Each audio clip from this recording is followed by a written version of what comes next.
A'udzubillahi minasyaitonirrajim. Bismillahirrahmanirrahim. Assalamualaikum warahmatullahi wabarakatuh. Alhamdulillah wa syukurillah, la haula wala quwata illa billah, wassalatu wassalamu ala sayyidina Muhammadin sayyidil mursalin wa ala alihi washabihi ajmain, amma ba'du. Alhamdulillah, puji syukur kita panjatkan kehadirat Allah Subhanahu wa taala, di mana sampai hari ini kita masih banyak diberikannya nikmat, yaitu berupa nikmat sehat, nikmat iman, Islam, dan nikmat umur panjang. Tidak lupa sholawat dan salam semoga senantiasa tercurah kepada junjungan alam Nabi besar Muhammad SAW dengan mengucap Allahumma sholli ala sayyidina Muhammad.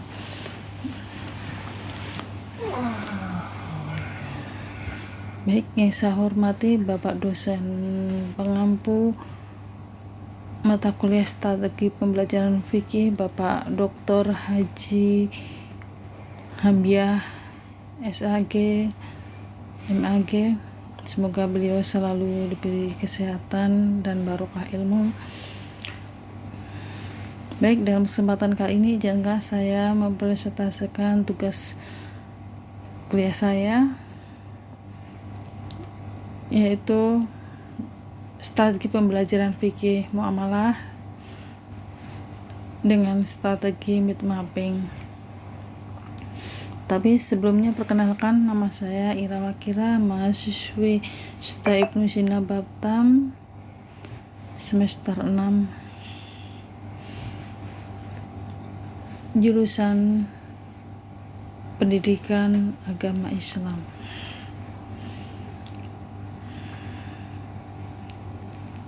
Baik, langsung saja. Dalam proses belajar mengajar, menentukan pola pikir yang dimiliki seseorang yang dapat mempengaruhi tingkah laku dalam kehidupan. Model pembelajaran adalah serangkaian kegiatan pembelajaran dari awal sampai akhir yang di dalamnya terdapat pendekatan atau strategi ataupun metode dalam teknik yang disampaikan oleh guru senantiasa khas atau unik untuk mencapai tujuan pembelajaran. Yang kedua belahan otak manusia ini memiliki tugas dan cara kerja yang berbeda.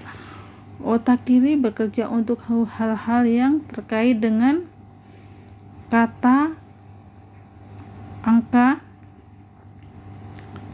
dan daftar. Sementara otak kanan bekerja untuk hal-hal yang berkait dengan kesadaran, imajinasi warna, ataupun keindahan.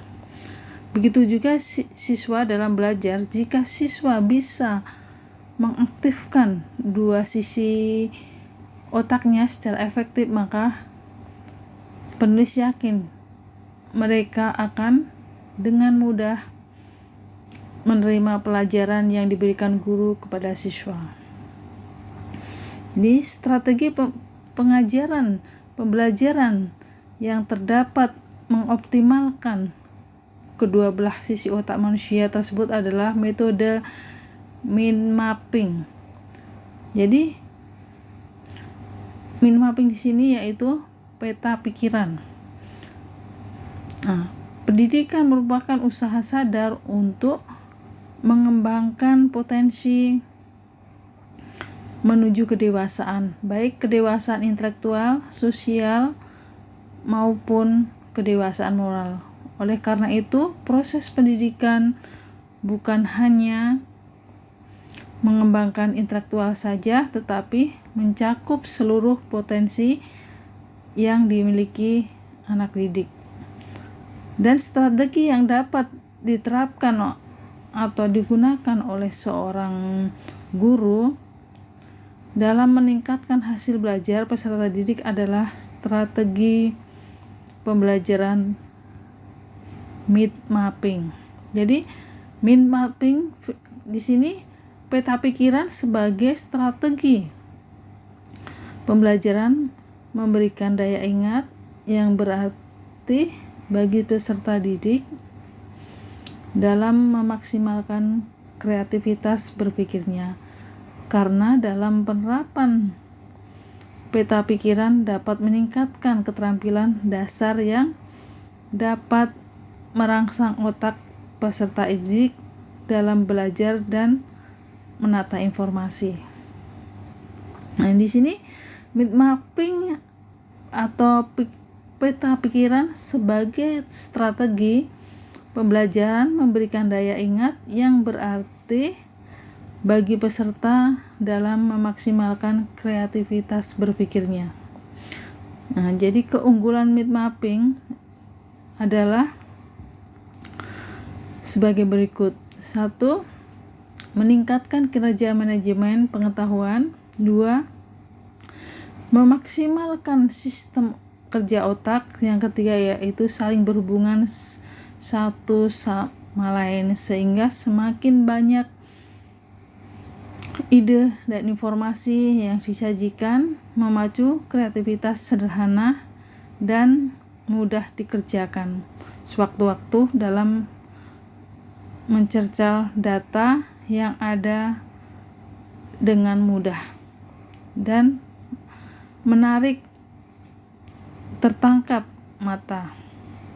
Jadi mind mapping di sini merupakan suatu teknik atau mencatat yang menggunakan kata-kata garis, jadi warna ataupun simbol serta gambar dengan menggabungkan dan mengembangkan potensi kerja otak yang dapat memudahkan seseorang untuk mengatur dan mengingat sengaja bentuk atau informasi. Jadi konsep mapping di sini asal mulanya diperkenalkan oleh Tony Buzan itu tahun 1970-an. Menurutnya mind mapping adalah sistem penyimpanan, penarikan data dan akses yang luar biasa untuk perpustakaan raksasa. Jadi yang sebenarnya ada dalam otak manusia yang menakjubkan. Jadi mind mapping adalah cara termudah untuk menempatkan informasi ke dalam otak dan mengambil informasi keluar otak. Jadi mind mapping adalah cara yang mencatat yang kreatif, efektif dan secara harfiah akan Jadi di sini sangat mendetail sekali.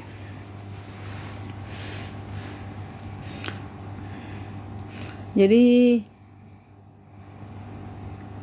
sama seperti peta jalan, mind mapping akan menyenangkan untuk dilihat, dibaca, dicerna dan diingat. Memberi pandangan menyeluruh pokok masalah ataupun area yang luas. Memungkinkan kita merencanakan rute atau membuat pilihan-pilihan dan mengetahui kemana kita akan pergi dan di mana kita berada, dan mengumpulkan sejumlah besar data di suatu tempat. Jadi mendorong memecahkan masalah dengan membiarkan kita melihat jalan-jalan jadi terobosan kreatif baru. Jadi mapping adalah cara berpikir kreatif bagi peserta didik secara individual untuk menghasilkan ide-ide, mencatat pelajaran dan merencanakan penelitian baru yang mengingat perkataan, bacaan, meningkatkan pemahaman terhadap materi dan membantu mengorganisasi materi dan memberikan wawasan baru. Manfaat awal mind mapping adalah di sini untuk mencatat. Jadi di sini mind mapping dapat menggantikan metode lama ataupun Kurzlining yang kaku dan kadang mengganggu kebebasan, jadi memunculkan ide-ide yang baru. Nah, di sini strategi dalam membuat mind mapping. Adapun langkah-langkah pembelajaran mind mapping sini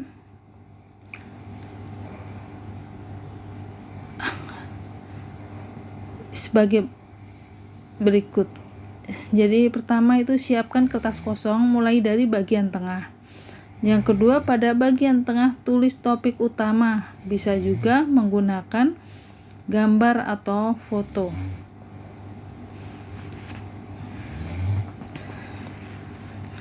Langsung yang ketiga, hubungkan cabang-cabang utama ke topik utama dan hubungkan cabang-cabang utama pada ranting yang merupakan subtopik utama. Jadi gunakan garis hubung yang melengkung.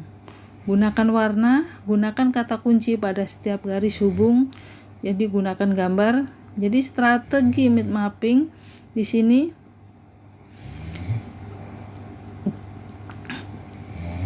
merupakan strategi pembelajaran yang efektif karena mampu memberikan simulasi yang positif terhadap otak peserta didik.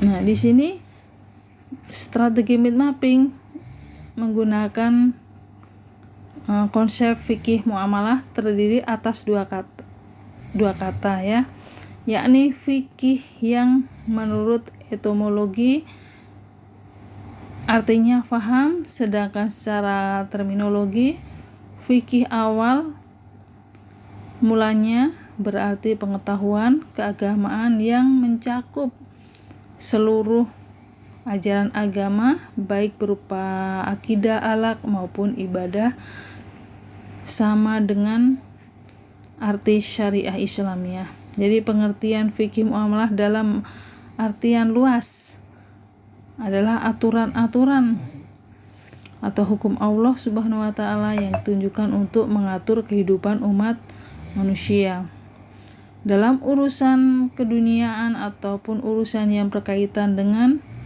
urusan duniawi dan sosial masyarakat.